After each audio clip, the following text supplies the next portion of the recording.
Hello, my lovelies. Welcome back. So in today's podcast episode, I want to talk about the sun through the houses. And in order to not make this a super long podcast, I am going to give you two parts. So this is part one. We're talking about house 1 to 6. And in the next one, we will talk about house 7 to 12. What is the sun? What does the sun mean in your chart?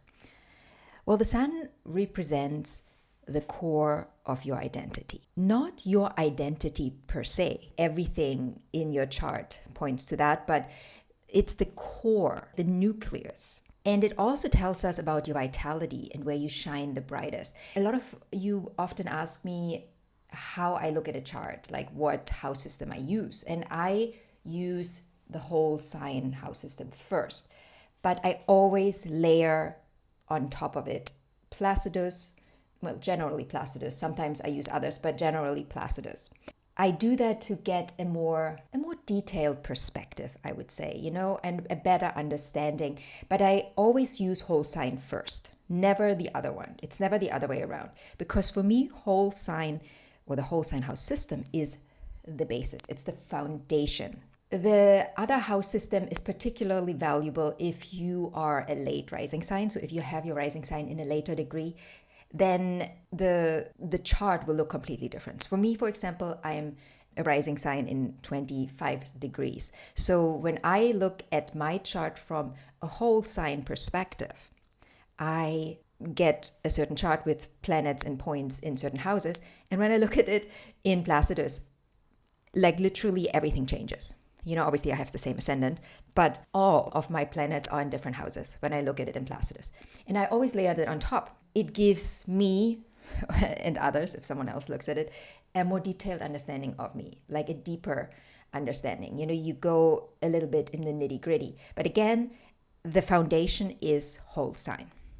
Now with that out of the way, let's get back to the sun. We already talked about the sun representing your core identity or the core of your identity, right? The nucleus. It's your vitality and where you shine the brightest. Wherever the sun sits, that's where you shine the brightest. And I just said that can, depending on what house system you use, you might have the sun in the 7th. If you use a different one, you have the sun in the 6th. Now, what would I do? I would look at it from the perspective of where is it in whole sign? Okay, it's in the 7th. That's the foundation. That's where you shine the brightest. You also shine, though, in the 6th. If we look at it from the other house system, there is a lot of light there as well, but it is not the foundation. Depending on the house the sun occupies, it illuminates this area. It is highlighting where you find fulfillment, where your ego might operate as a shield to protect you. Because again, the ego isn't bad. When I say the ego is trying to protect you, it is about all the fears you have, the worries, the guilt you feel, the shame you feel. The ego is there to protect that, not fully understanding the bigger picture, because the ego is not here to fully understand the bigger picture. But your soul is here to do that. The point of living is to understand that yes, the ego is here to protect you and also to define you in certain ways, but at the end of the day, it is in the way of you getting to know yourself better. So let's just say, give you an example, if you have the sun in the 7th house, your ego might be overly reliant on others' approval and you fear conflict. So your ego will shield you in that way. It's almost like your ego will put in a boundary and you have to find a way through it, through transcending that, through transforming that energy, that ego energy that is trying to protect you from living fully. Because when you have the sun in the 7th house, partnerships, relationships are your domain.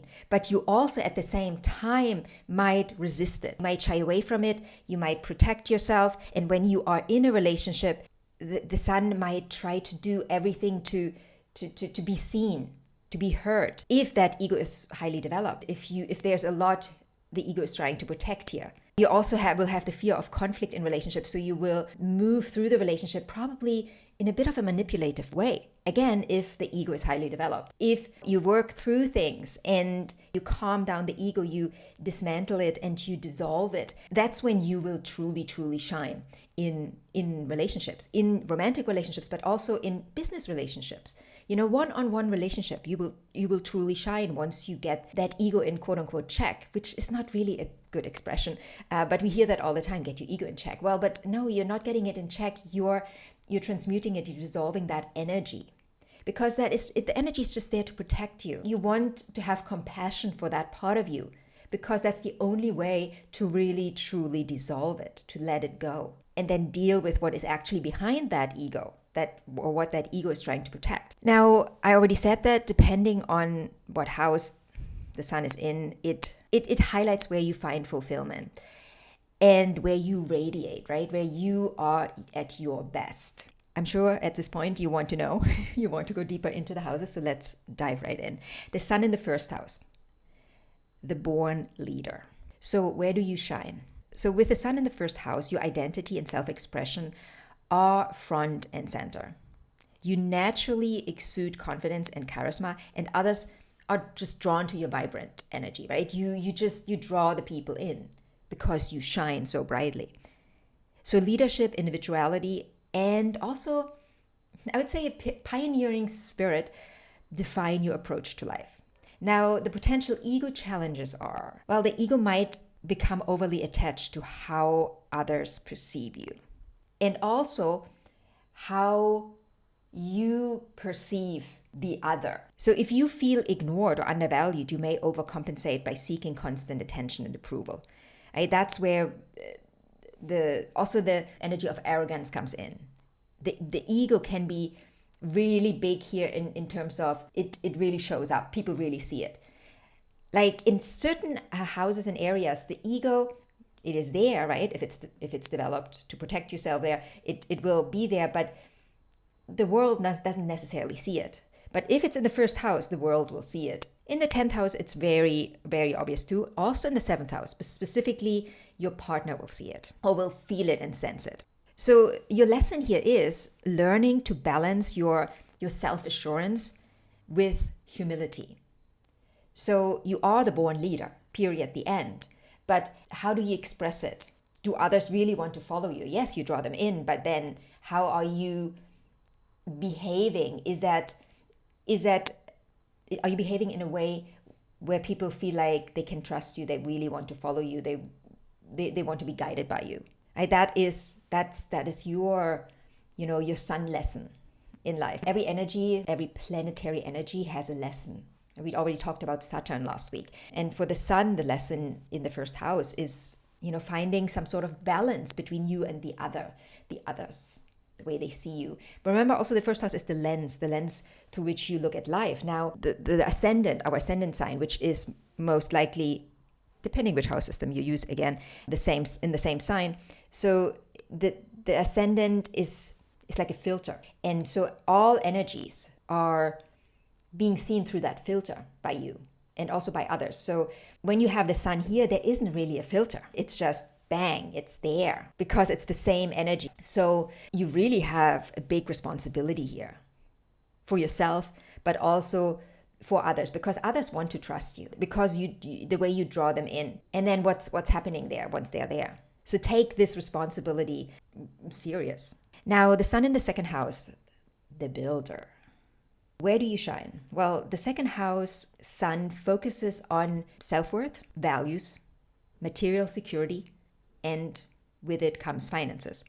So you shine when you build stability. It's building a stable foundation, creating tangible results. Tangibility is a big one here. Also being really deeply connected to your core values. With the sun here, you can cultivate a life of comfort and abundance easily. I've seen it no matter what sign that sun is in. The sun in the second house can draw in abundance in form of monetary value, just snapping a finger. It's easy for them. It can also be as easy then, though, to lose it if you're not steadfast. If you haven't built a stable foundation, that just, easy come, easy go without a stable foundation. That stable foundation is your mastery in this lifetime, building that stable foundation. And remember, your values define your sense of purpose. Now, the potential ego challenges here are your self-esteem might be closely tied to material things. And that is not necessarily just money. We're not talking money per se. We're talking about worldly things. And you might not even be fully aware of, because a big issue with or issue, quote unquote, or it's something that can show up, maybe I should say it that way, with the sun in the second house, if the sun isn't developed fully, is that you don't know your worth. You're not rooted in your worth. That's the biggest thing here that you will probably have to work on in your life, your self-worth. It will define everything, all the areas in your life, not just monetary. Again, easy come, easy go, right? You draw it in, but if your self-worth is not fully developed, you're not standing in that worth. It's not where you're like, yeah, of course I'm a worthy person. I'm worthy. I deserve it. No, it's not that mental understanding. Yes, everyone, all of us can mentally understand that, but is it a lived experience? Do you truly believe you're fully worthy of what you desire in your life? Again, this is where your mastery comes in, right? That's what you are here to master. You're here to master your self-worth. And it kind of sounds like almost too easy, but also, what? What does that even mean?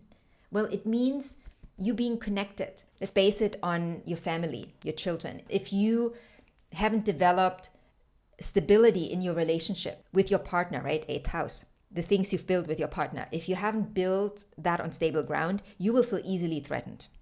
And then your ego comes in. And then your ego is seemingly trying to protect you, but it really works against you. The development of your inner worth is key. And I know I keep repeating myself here, but I really want you to hear it. Your worth isn't determined by external resources or external things that you can see. In this house, even though we are building things here, right? This is the builder. We are building material things, but we are building it from that understanding of our self-worth. And if that is not developed, that inner self-worth, it's like a house of cards. You're building a house of cards. So this is your mastery in this lifetime. Now, the sun in the 3rd house, the communicator.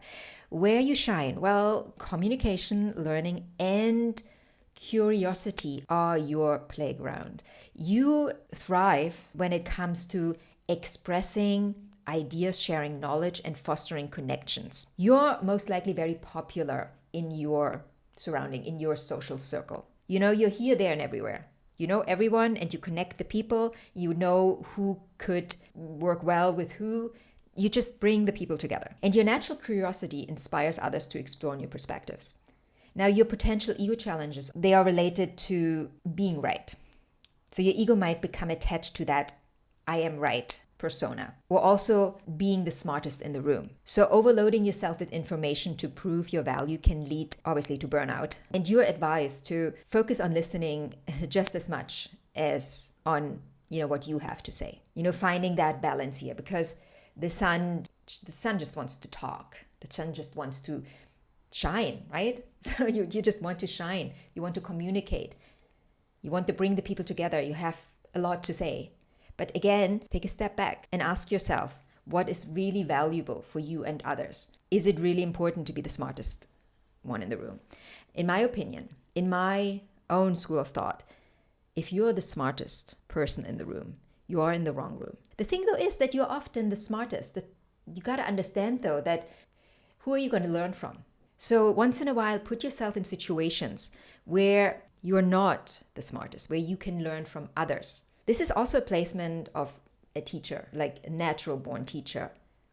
But again, in order to teach well and from a place of wisdom, you also want to put yourself in places where you can still learn, because you become a more knowledgeable teacher, a wiser teacher. Now, the sun in the 4th house, the nurturer. The sun in the 4th house draws the focus inward. It emphasizes family, it emphasizes the home, it emphasizes the emotional roots. And you shine by creating a safe and nurturing environment for, yourself, but also others. When I say you shine by creating a safe and nurturing environment for others, not just your family, the people that you allow into your circle, they become your family. They will feel nurtured. They will feel like they are part of your family. people are drawn to your emotional depth, to how you make them feel. And everyone wants to be in your inner circle, but not many will get in. Now, the potential ego challenges here are, well, the ego might cling to past wounds or over-identifying with your family role.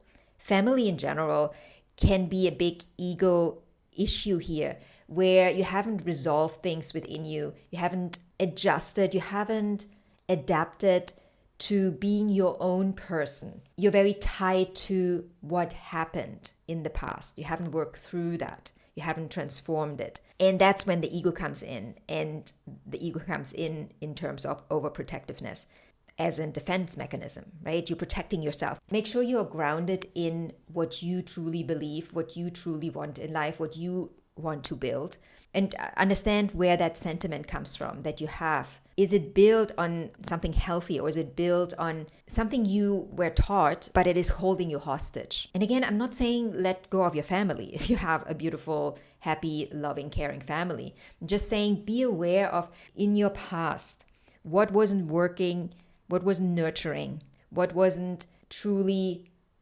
giving to you, so you could expand, because the sun just shines. It just wants to shine. You know, if you're trying to put the sun into a box, there will be combustion. So you need to make sure that you're not putting yourself in a box, hiding, because you want to feel safe and secure. So trust your ability to create emotional security without controlling others and without being controlled by others. Now, the sun in the 5th house, the creative star. Now, you shine when it comes to creativity, right? Creativity, joy, and self-expression are your superpowers.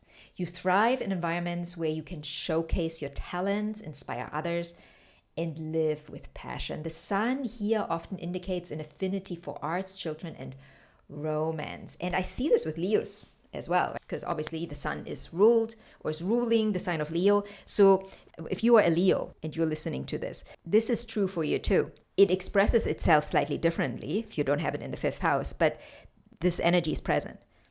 And the ego challenges are also present. And the ego challenges here are the need for validation in your creative or romantic endeavors.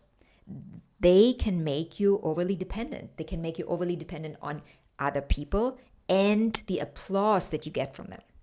What I often see here as well is quote-unquote childish behavior, where that individual does not want to grow up. That can come through. And that is also an ego protective mechanism. The ego wants to protect what hasn't been developed fully. The insecurity. Maybe I'm not good enough. Even though I know I'm a shining star, but what if I'm not? What if it's not enough? Well, remember that your creative essence is valuable without any recognition from the outside. That just comes later.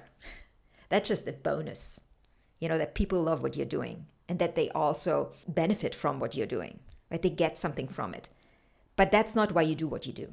If you do what you do because of that, it's a house of cards. That house will crumble eventually. You do what you do because you don't know another way. That's you. That's you. That's why you do it. That's your why is you love it. It flows out of you. It's not what do they want to see from me? How do they want me to be? Do I have to show up in a certain way so I get the applause? All of that will lead to the house to crumble. That whatever you build based on that will crumble. If it's not flowing out of you naturally, without needing applause for it. But again, that is the challenge here. That is also the lesson and the learning for the 5th house sun and also Leos. You will learn a similar language, a similar lesson. Now, the sun in the 6th house, the sun in the 6th house is often called the servant. I do not like that at all, because the sun in the 6th house is not the servant.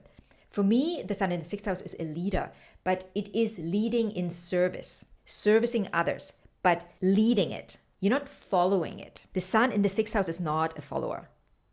The sun in the 6th house is leading, particularly in the area of health, routines, building systems, improving systems. Your dedication to service, health, and daily routines defines your path. You excel at improving systems, supporting others, and also cultivating well-being through discipline, dedication, being in integrity. The potential ego challenges here could be that you might attach yourself to being indispensable or even a perfectionist. Right? That is like the typical perfectionist placement. And this can lead to you burning out or, overworking and then obviously burning out. So focus on self-care and remember that resting, chilling is part of the process. It makes you a better leader in the 6th house. It makes you better when it comes to improving systems, supporting others, developing new routines for yourself and also for others. Because you see what others need in their day-to-day. You see it. It's so clear to you. You sometimes wonder, why don't they see it? It's so clear. But that's where you come in, right? That's where you're guiding. Now with that, I conclude this little podcast and I'll talk to you in the next episode where we will get into house 7 to 12. All right, my loves. Bye.